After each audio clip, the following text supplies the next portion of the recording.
Bibi ungkap curigai hubungan dosen Untak dengan AKBP Basuki. Masuk kakak baru kenal 3 hari. Sempat mempertanyakan hubungan sebenarnya dengan AKBP Basuki, polisi yang pertama kali menemukan korban, keluarga besar Dwi Nanda Lincia Levi, dosen Universitas 17 Agustus 1945, Untag, Semarang, yang ditemukan tewas di sebuah kamar hotel di Kecamatan Gajah Mungkur, Kota Semarang.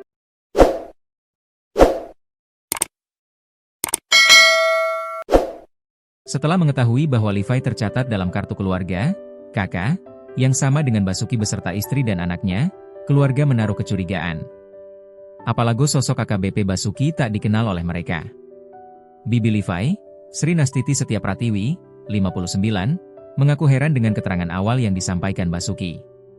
Pratiwi mengatakan bahwa Basuki baru 3 hari mengenal Levi.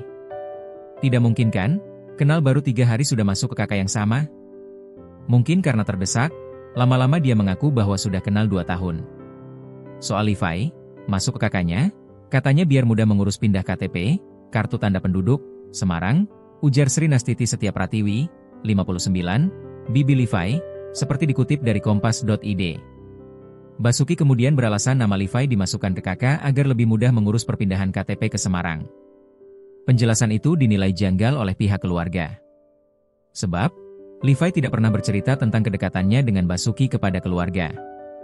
Sudah 2 tahun tinggal di hotel. Informasi yang janggal lainnya pun didapatkan pihak keluarga. Levi diketahui telah menyewa kamar di sebuah hotel selama 2 tahun. Dalam periode itu, Basuki disebut sering menyambangi bahkan menginap di kamar tempat Levi ditemukan meninggal. AKBP Basuki di sidang etik.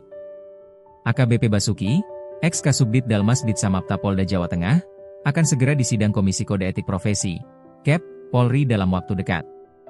Nama AKBP Basuki terseret setelah dosen perempuan bernama Dwi Nanda Lincia Levi atau DLV, 35, ditemukan tewas di sebuah hotel.